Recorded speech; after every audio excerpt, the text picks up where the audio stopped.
City of Lawrence Common Council meeting is now in order. June 5th, 2017. If we could all stand for the Pledge of Allegiance. I pledge allegiance To the flag of the United States of America and to the republic for which it stands, one nation, under God, indivisible, with liberty and justice for all. Our Father in heaven, we're grateful for this evening to come before you at this council meeting. We ask that you'll bless us, that we will make those decisions that best suit the city of Lawrence. We ask that you'll bless us, that you'll bless the leaders, you'll bless our policemen and firemen, most of our military. We ask when the time comes, we'll go home in safety, and these things we say and ask in the name of thy Son, Jesus Christ. Amen. Amen.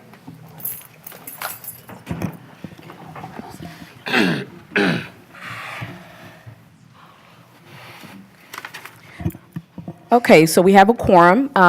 President Williams is not available this evening. He had a family emergency, and Councilor Wheeler is ill today, so keep them in your thoughts and prayers, please. Next on the agenda, we have the Blue Star Banner Family Presentation. I'd like to call forward the mayor.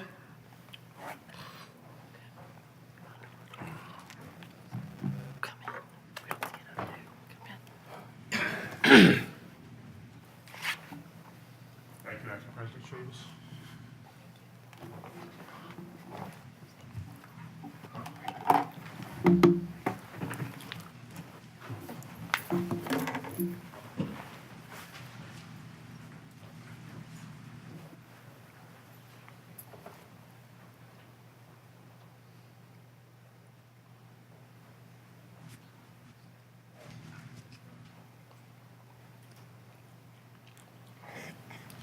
I'm going to jump here, Mary Jo, before I turn it over to you, because this is kind of your show. But I want to express certainly our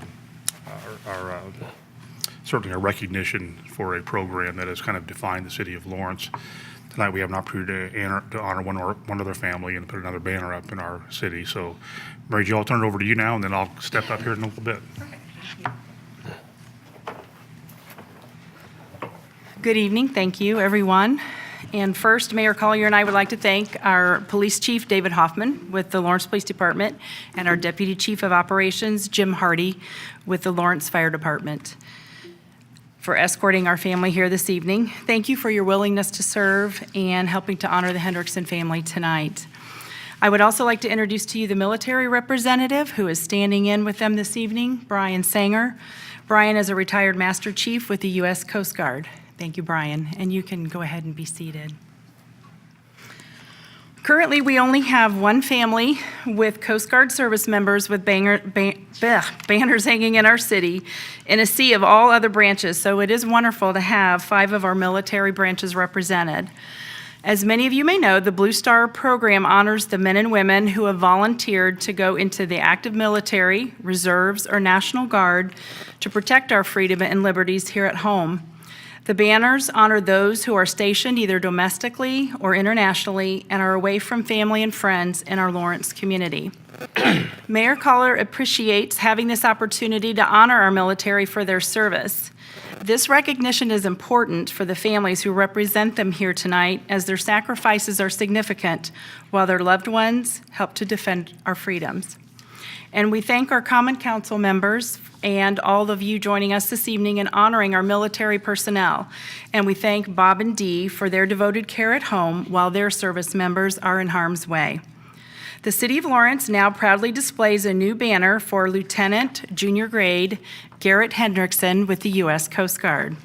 So if you guys would like to come up, Mayor Collier will present you with our We Salute You packet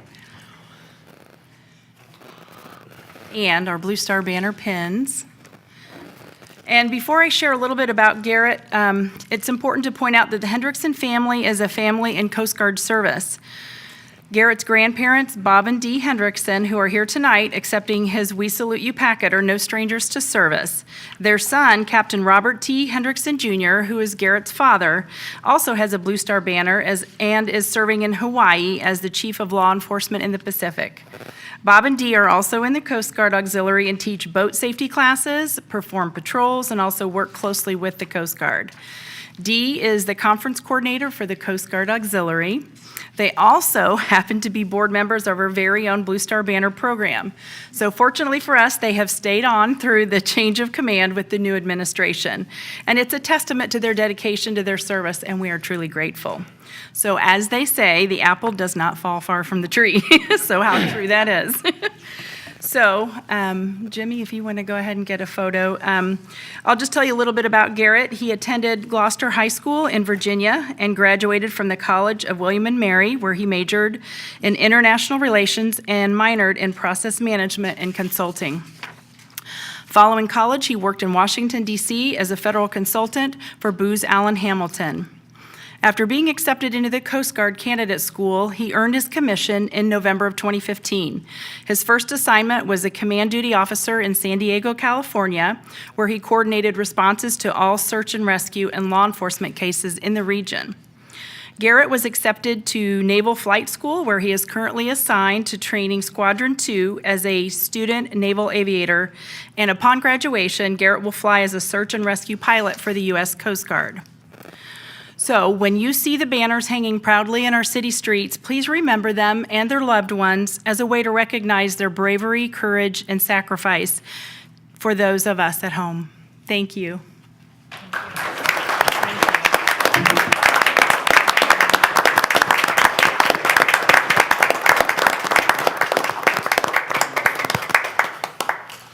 Thank you, Mayor. And you guys are free to stay or...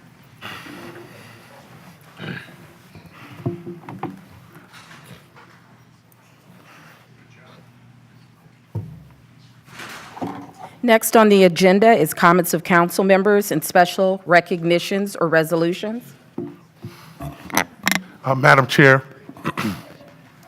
one of the things I wanted to mention is that I need to get in contact with, I believe it will be DPW. I have a constituent in my area who is having some issues with parking in the neighborhood.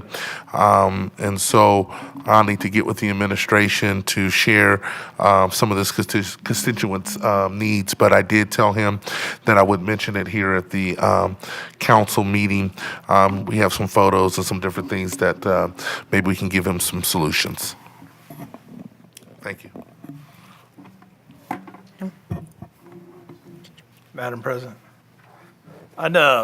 Jimmy already left, but I wanted to give kudos to Jimmy, our IT guy. Seems like he's working all the time, and this last month I didn't realize, but with the new cameras, Jimmy comes in, goes downstairs or wherever he goes and hides, and he does each one of these cameras manually and focuses in on us for every single meeting there is, no matter what it is. So I'd like to give kudos to Jimmy, even though he rushed out, but we appreciate everything he does.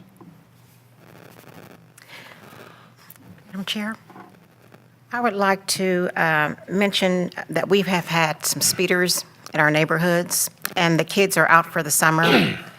And I would appreciate more police presence in these neighborhoods. Some of the streets are Draycott, Hensworth, Parrington, and the 52nd 100 block on East 52nd Street and Kirchhoff Drive. Alexia Drive and Olivia, Liverpool, and Twickenham especially. Also Tatiana Circle, Boy Scout, and Wallington Drive. That's about it. Thank you. Madam? Thank you for the council for passing unanimously the no parking ordinance for the constituent off of 63rd Street, but she did text me a couple days ago and wanted to know what the time frame was before those no parking signs would be installed. So I told her I would bring it up tonight and then loop back with DPW. Any other comments from council members? Madam Chair?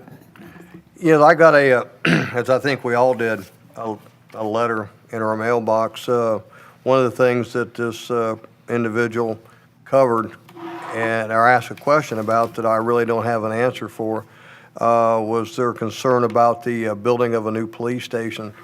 If that is something that's going to happen, I really haven't heard much of anything from the administration about it, and I was just curious if maybe the administration could touch on that sometime soon. Thank you. Anyone else? Okay.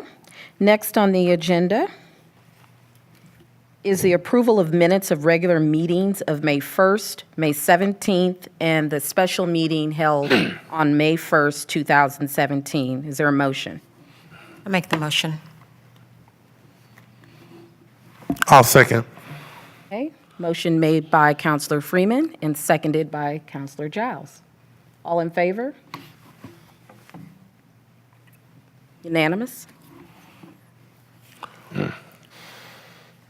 Reports of committees. There was not a code meeting, so we will not have, oh, I'm sorry, skipped one. Signing of vouchers, approval of claims, and authorization of payment. Is there a motion?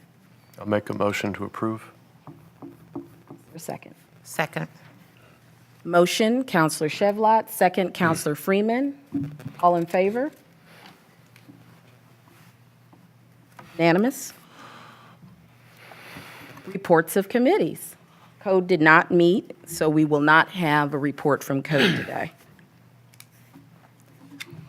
Next on the agenda is unfinished business. Proposal number 10, 2017, amending the municipal code of the City of Lawrence. That will stay in code.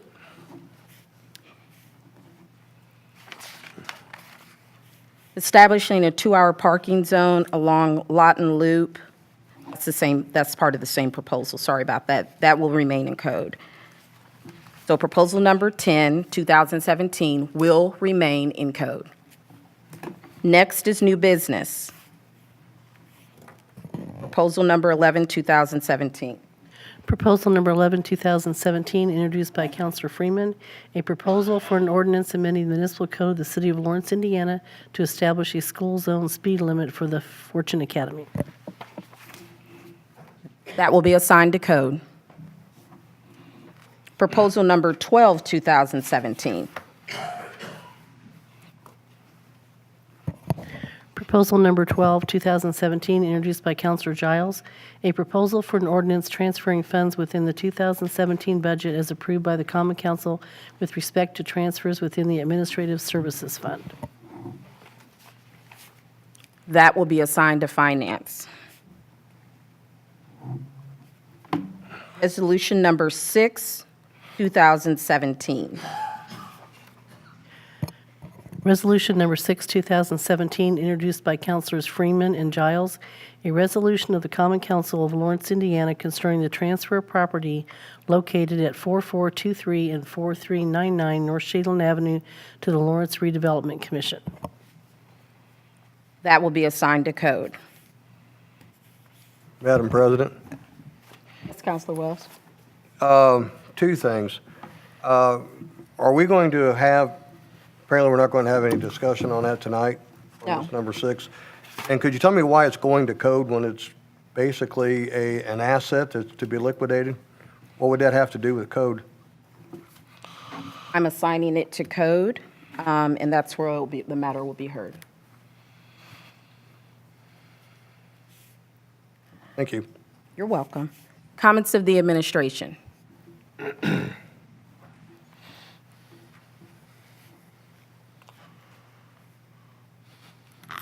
to get this over here. First of all, in answer to the police station status, I can answer that tonight. We are going to build a new police station. We are in the early planning stages right now of doing that. Haven't even figured on it at a site yet right now, but it's our intent to build a new police station. It's been needed for quite some time. As many of you already know, if you've been up to where we currently house our police, they're very crowded. That originally, when the police moved into that area, we had about 42 officers. We're now certainly at the 62 area right now. So our intent is to consolidate police and our dispatch into one building.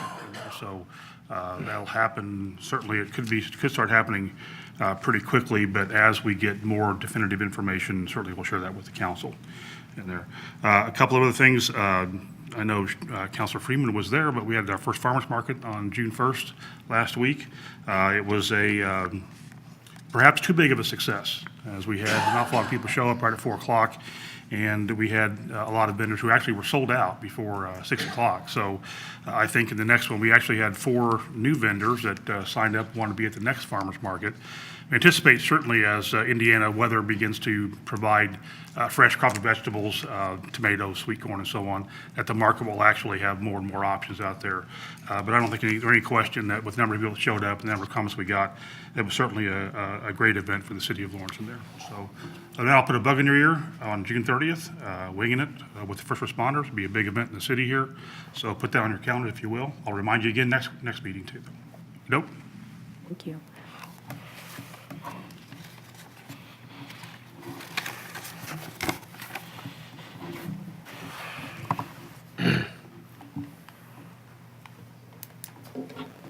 Okay, I want to circle back. Counselor Wells. I'm sorry? I want to hear you out, Counselor Wells. In regards to Resolution Number 6, 2017, what would your recommendation be? What would my recommendation be? Well, I had some questions on it too, if I may. Well, I'm specifically asking you, your question was, why is it being assigned to code? So my question to you is, what would your recommendation be in terms of assignment of Resolution Number 6? My recommendation would be to do proposal number 5. That would be my recommendation because I have in front of me, right here, a newspaper clipping where that property was designated to be utilized for an animal shelter. Okay, Counselor Wells, I'm posing one question. And I the just gave question you one is- answer. Okay, so we'll keep it in code. Next on the agenda is citizens' comments. Actually, Madam Chair, I actually wanted to kind of piggyback a little bit on Councilor Wells with the proposal I'm going to. Counselor Giles, I opened it up for one question, and the question is, because all we're doing right now is assigning it to a committee. So the question is there a recommendation for a committee other than code to assign it to? That's the recommendation that I was going to give you. First of all, I would support any committee that you find it to be best to. But I can say that I can honestly say that I do see some validity to, I think, where Councilor Wells was going, is that because it's a sale of a building, and it was going to affect the city's finances, I personally would think, my first thought would for it to be in Finance Committee. Okay, so let's do this. Resolution number 6, 2017 has been reassigned to finance. Thank you. Citizens' comments. There are none. Adjournment. Make motion. Second. We're adjourned. That's what, she would have signed it.